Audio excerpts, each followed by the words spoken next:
Hey everybody, this is Eugene Lissio. I'm the founder of AI2 3D. I'm a 3D forensic analyst, and what I do is I use 3D technologies in the documentation, analysis, and visualization of crime and accident scenes. Now, today is the second video of the Photogrammetry for Forensics series. It's just a short series of videos introducing people to photogrammetry for forensics and crime scenes and how you can utilize and sort of maximize some opportunities at a crime scene by using your digital camera. And the best thing about it is that you don't need anything more than this, okay, just your mobile phone. So long as you have a camera, you have the instrument and the tool available to you to document things in 3D, which is really, really great. So yesterday I did a video on introduction to photogrammetry, what it was. I gave a little bit of history and sort of where it came from, and also how it works, the basic premise about taking photos and that you're able to create these beautiful 3D models of different pieces of evidence, both large and small. And that's one of the great things about photogrammetry is that you're not fixed to a particular scale. You can photograph big things, you can photograph small things, which is really, really fantastic. So let's get started for today, and there's three things that I want to cover. One is going to be the equipment, what kind of equipment that we have. The next thing is going to be how to work with taking photographs and what kind of things you need to consider when you're actually photographing a piece of evidence. And the other thing is going to be the images themselves. Okay, so we'll talk about those three things. So I talked about the mobile phone and the fact that these are very prevalent. You know, some of the first responders, if they don't have anything else with them, they'll probably have one of these. So keep that in mind. You can use something like this. It's not a problem. And sometimes there's advantages to using a phone. You can get them in sometimes in small places that you can't get a big camera and lens in, which is not too bad. Point and shoot cameras are also really fantastic. There's no problem. In fact, there's some really great point and shoot cameras. They have a good sensor size. You know, the lenses aren't too bad either, and they do a great job too, especially for small pieces of evidence. No problem with using these. But of course, if you are a crime scene technician or investigator, you're going to have a good digital camera at your disposal at some point anyway, maybe not initially. But you know, with these kinds of cameras, you've got a larger sensor, you've got larger lenses, so you're allowing more light to enter the camera, which will give you a better image. And you also have a whole series of different types of lenses that you can put on here. So if you need something with a wider lens, you can put it on. If you want to use a macro lens like I'm doing here, you definitely can as well. Now, when we're discussing digital SLR cameras, there's really three basic settings that you want to be aware of. And of course, there's menus on here that have all kinds of different things that you could do, but we're really going to focus on three. So one of them is the shutter speed. So shutter speed really refers to how quickly the shutter is going to open and close. And so that really is going to determine the exposure time. And if you have a long exposure time, you're going to have more light. If you have a short exposure time, you're going to have a lot less light. So you want a fast exposure time, so you minimize the amount of light because you don't want blurring, right? So if I'm holding this by hand and I'm kind of, it's windy outside or something, I want to try and choose a slightly higher shutter speed. And that's great when it's sunny outside, it's not a problem. However, if it starts getting a little bit dark, there's not that much lighting. If I'm moving or if the subject is moving, in that case, then you're going to have to lower the shutter speed down. Now, once you're at about 1/80th of a second, you're probably at the lower limit of holding this by hand. If you go any lower or slower, then you run the risk of blurring. So you may want to use a tripod, and that's probably the best thing to do in that case. All right, so let's talk about aperture.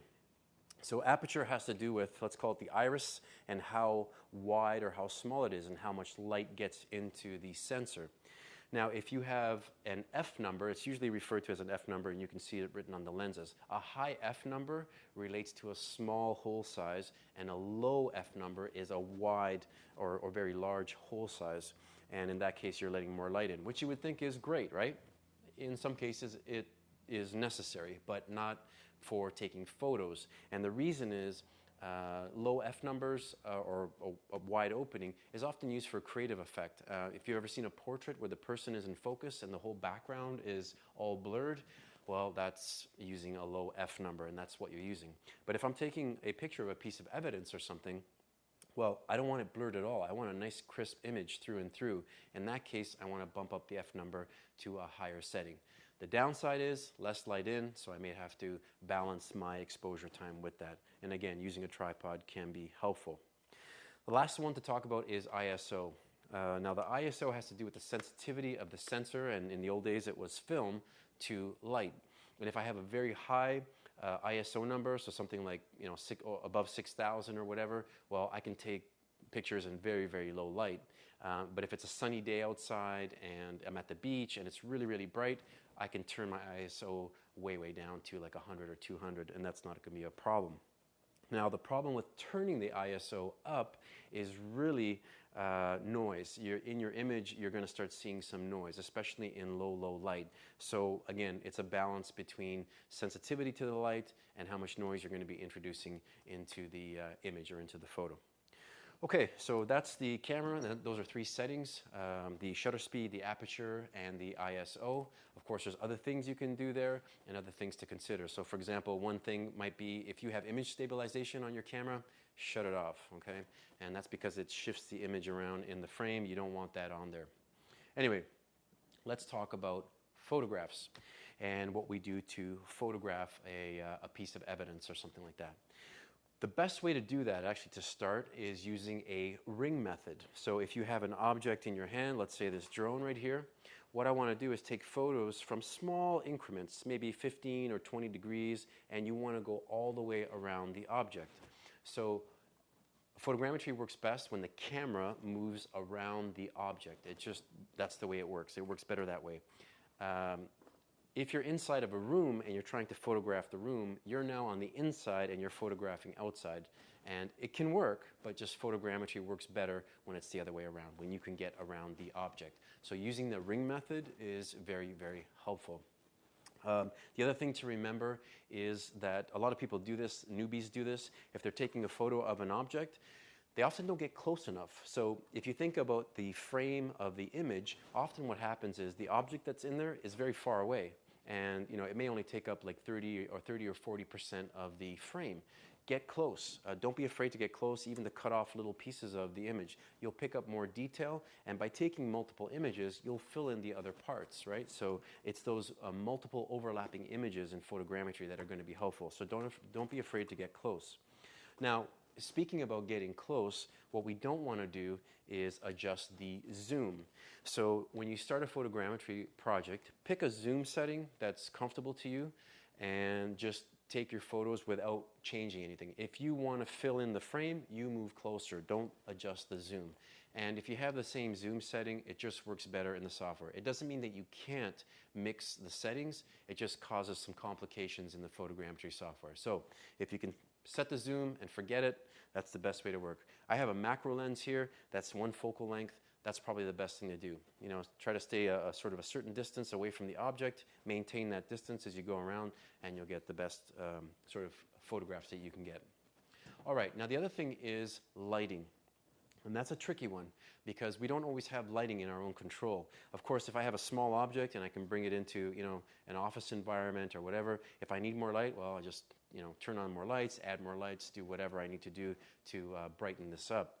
But outside, it's a lot more difficult, and lighting can cause some problems. So if it's really dark outside, or for example, if it's really sunny and you're working, for example, in a forested area, well, if there's sunlight breaking through the canopy, you'll notice that on the ground, you'll get really bright spots, but then in the shade, it'll be really dark. Well, when adjusting the exposure, the camera will often try to adjust for the bright spots or the dark spots, but it has a hard time doing both. So in that kind of situation, you either have to add more light or have some kind of a canopy that you can just cover everything and just get rid of all the shadows, and that's probably the only thing that you can really do. Okay, now those are just some things about taking photographs. Let's talk about the actual images themselves. Well, a lot of people might be tempted when they take these images to adjust them somehow. And maybe they want to crop them, maybe there's some little things that they want to cut out or whatever, I don't know. But you want to leave the images as intact as possible. Now, it is possible to make some small adjustments in contrast and brightness and things like this, but they have to be very, very small. And the other thing is you don't want to change the image header information. So all the EXIF data, EXIF, there's a bunch of information in the JPEG file which tells you about the camera, the focal length, a whole bunch of information. And a lot of photogrammetry packages will use that information to sort of make some estimates about the initial camera setup. So you don't want to change anything like that. For example, sometimes if an image is in portrait and landscape, between the two, don't rotate the images, definitely don't crop the images, and also if you're using like a wide angle lens and you have distortion, don't bother correcting it. A lot of the photogrammetry packages now, when you run them through the software, they will automatically correct or take into account the distortion that's in the images. Okay, good. Well, I think you'll see that there's a whole bunch of things here. I don't want to make this video too long, but I've covered a few things of importance for photogrammetry.